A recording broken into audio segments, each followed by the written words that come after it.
स्त्री मूवी की स्टोरी तो आपको याद ही होगी। कैसे एक चुड़ैल शाम होते ही मर्दों को अपना शिकार बनाने निकल पड़ती। वहीं काकुड़ा मूवी में भी कुछ एक ऐसे ही भूत को दिखाया गया है जो शाम होते ही शादीशुदा मर्द को अपना शिकार बना लेता है। अक्सर हम ऐसी फिल्मों को एंटरटेनमेंट पर्पस के लिए देख लेते हैं और मानते हैं कि ये सब कुछ जो है वो सिर्फ राइटर के दिमाग का उपज है। इसका असलियत से कोई वास्ता ही नहीं।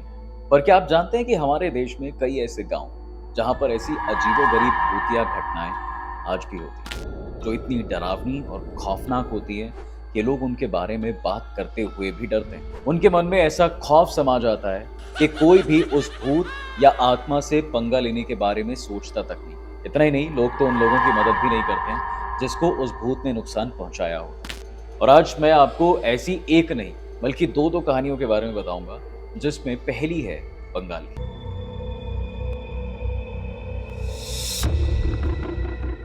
एक रोज सुजॉय चक्रवर्ती नाम का एक आदमी शाम को अपने ऑफिस से घर जा रहा था। हल्का सा अंधेरा था और काले बादल छाए हुए थे। सुजॉय को उस दिन घर पहुंचने में काफी देर हो चली थी, इसलिए वो पहले से ही इस बात से डरा हुआ था कि आज घर पहुंचते ही उसकी शामत आई, क्योंकि वो पिछले एक हफ्ते से घर लेट जा रहा था, जिसकी वजह से उसकी बीवी उस पर बहुत गुस्सा हो रही। और उस दिन तो वो और भी ज्यादा लेट था। अब इस पर उसकी दिक्कतें और बढ़ा दी बस ने। दरअसल सुजॉय का घर शहर से थोड़ी बाहरी इलाके में पड़ता था और उस तरफ जाने वाली वो आखिरी बस भी छोड़ चुका था। इसलिए अब उसे मजबूरी में अपने घर तक का सफर अकेले पैदल ही तय करना था। मन में पत्नी की डांट खाने का डर और आसपास के सन्नाटों ने सुजॉय की बेचैनी को बढ़ा दिया था। पर किसी तरह वो कोशिश कर रहा था कि जितनी जल्दी हो सके वो अपने घर पहुंच जाए। और तभी अचानक पीछे से सुजॉय को एक महिला की आवाज आती है, सजो, कहाँ जा रहे हो? ये आवाज सुनकर सुजॉय थोड़ा सहम सा गया। एक पल के लिए तो उसे लगा कि वो इस आवाज को पहचानता है, पर तभी उसके मन में ख्याल आया कि इतने सन्नाटे में आखिर कौन यहाँ पर हो सकता है। उसने उस आवाज को अनसुना किया और आगे की तरफ बढ़ने लग गया। पर अभी वो कुछ दूर आगे चला ही था कि तभी फिर से उसे वो आवाज सुनाई देती है। इस बार सुजॉय समझ गया कि ये आवाज उसके चाची की है, क्योंकि वही उसे बचपन में प्यार से सुजो कहकर बुलाती है। पर इस आवाज को पहचानते ही सुजॉय पसीने से लथपथ हो जाता है, क्योंकि ये आवाज उसकी उस चाची की थी जो 8 साल पहले मर चुकी थी। सालों पहले अपनी चाची की आवाज को भूलने के बाद जब उस दिन सुजॉय ने उसे पहली बार सुना तो वो हक्का बक्का रह गया। इससे पहले कि वो खुद को संभाल पाता, उसे चाची की आवाज फिर से सुनाई दी। अपनी चाची को पहचानते नहीं सुजॉय। इस बार आवाज में एक अजीब तरह का दर्द था। सुजॉय को कुछ समझ नहीं आ रहा था कि आखिर ये सब क्या हो रहा है। इतने में आवाज आती है, क्या तुम मुझसे मिलना नहीं चाहते? सुजॉय को अपने पीछे घने अंधेरे में किसी साहे का एहसास हो रहा था। और पता नहीं अचानक क्या हुआ कि वो उस आवाज का पीछा करने लग गया। सुजॉय, चाची आप कहाँ हो? ये कहते हुए उस आवाज के पीछे चलता चला जा रहा था। और वो आवाज अब उससे कुछ नहीं कह रही, बस हंसती जा रही। उधर सुजॉय को इस बात का पता भी नहीं चला कि वो आवाज का पीछा करते करते कब मेन रोड से हटकर जंगल के बीचों बीच आ गया। और जब उसे इस बात का होश आया तब बहुत देर हो चुकी थी। अपने आसपास घने जंगल और अंधेरे को देखते हुए सुजॉय ने पूरी कोशिश की कि वो वहां से भाग जाए, लेकिन जैसे ही वो पीछे घूमा एक काला साया उसके सामने आ गया। उसका ना कोई शरीर था और ना ही कोई आकार। अब ये सब कुछ इतना खौफनाक था कि सुजॉय का शरीर बर्फ की तरह जम गया। उसके हाथ पैर ना तो हिल रहे थे और ना ही मुंह से आवाज निकल पा रही थी। उधर सुजॉय की पत्नी जब रात भर उसका इंतजार करके थक गई तो वो उसे ढूंढने निकल पड़ी। उसने अपने आसपास के पड़ोसियों को ये सारी बातें बताई और उनसे मदद मांगी। अब सभी लोग मिलकर सुजॉय को ढूंढने निकल पड़ते हैं, पर वो तो ऐसे गायब हो गया था मानो जैसे सुजॉय नाम का कोई आदमी दुनिया में था ही नहीं। लोगों ने उसे बहुत ढूंढा, लेकिन सुजॉय का कोई कहीं कुछ पता नहीं लगा पाया। सुजॉय की पत्नी निराश होकर इस कदर टूट गई कि कुछ दिन बाद उसने आत्महत्या ही कर ली। गांव के लोगों ने कई दिनों तक इस बात का बहुत शोक मनाया।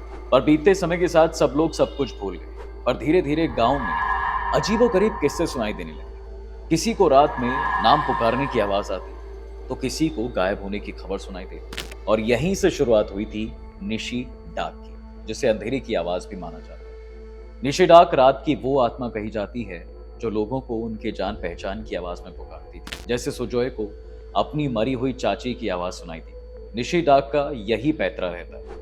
वो अपने शिकार को उनके जान पहचान की आवाज में पुकार कर किसी ऐसी सुनसान जगह पर ले जाती है जहां से वापस आना इंसान के लिए नामुमकिन होगा।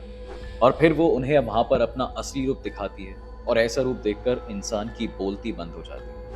वो ना तो किसी से कुछ कह पाता है और ना ही चीख पाता है। गांव के लोगों की माने तो निशी डाक पहचानी नहीं जा सकती, क्योंकि उसका कोई आकार नहीं, वो सिर्फ एक आवाज है जो कि बदलती रहती है। वो उसी आवाज में बोलती है जिसे इंसान पहचानता है। ऐसे में आपको तब तक पीछे मुड़कर नहीं देखना चाहिए जब तक आपको उसके बारे में यकीन ना हो, क्योंकि हो सकता है कि आप निशी डाक का अगला शिकार हो।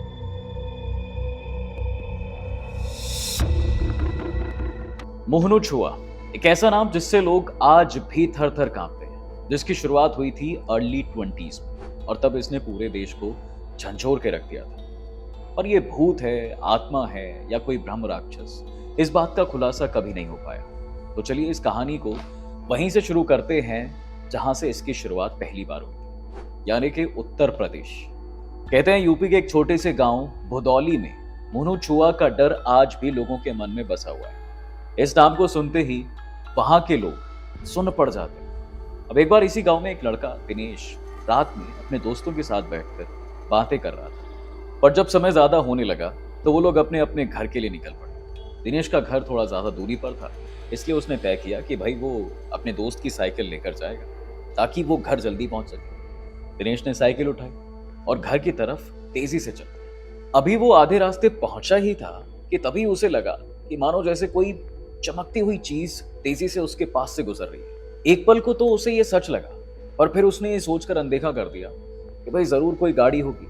उसने अपनी साइकिल की स्पीड और तेज कर दी और वहां से भागने लगा। पर तभी उसने सोचा, आखिर कोई गाड़ी इतनी तेजी से कैसे आ सकती है। रात का सन्नाटा और मन की घबराहट से दिनेश डरने लगा था। वो बार बार पीछे देखता और अपनी साइकिल की रफ्तार और तेज करने की कोशिश करता। पर दिनेश को महसूस हो रहा था कि वो तेज रोशनी तेजी से उसकी तरफ बढ़ रही है। और जैसे ही उसने अगली बार पीछे मुड़कर देखा, वो उसके बिल्कुल करीब पहुंच गई थी, जिसके चलते दिनेश का बैलेंस बिगड़ जाता है और वो साइकिल से नीचे गिरकर बेहोश हो गया। कुछ देर बाद जब दिनेश की आंख खुलती है तो उसने देखा कि एक चमकती हुई जो चीज उसे दिखाई दे रही थी वो अब एक आकार में बदल रही है। दिनेश समझ गया था कि वो क्या है, क्योंकि उसने मोहनो छुआ के बारे में कई महीनों पहले से सुन रखा था। दिनेश को एहसास हो चुका था कि वो भी उसका शिकार बनने वाला है। उसने चिल्लाने की बहुत कोशिश की थी, पर उसकी आवाज किसी के कानों तक नहीं पहुंच पाई, क्योंकि उस सन्नाटे में दूर दूर तक कोई आदमी नहीं। रात का अंधेरा धीरे धीरे दिनेश की जिंदगी को खाता जा रहा था। किसी तरह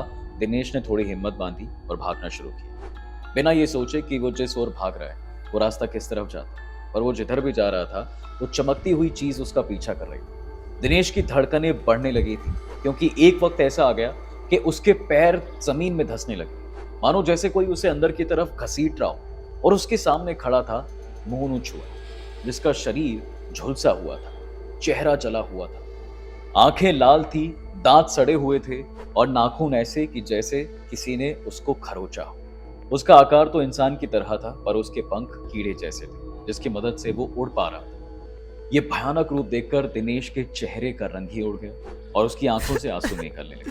अब इससे पहले कि वो खुद को बचाने के लिए हिम्मत बटोर पाता, मोहनो छुआ ने अपने नाखून से उसका मुंह नोच लिया। दिनेश के पूरे चेहरे से खून की धार बह रही थी और वो दर्द से तड़प रहा था। सुबह जब गांव के लोगों ने दिनेश को ढूंढना शुरू किया तो वो उन्हें एक जंगल में खून से लथपथ थे। लोग उसे उठाकर उसके घर लेकर गए। गांव के सब लोगों ने मोहनो छुआ की कहानी पहले से ही सुन रखी।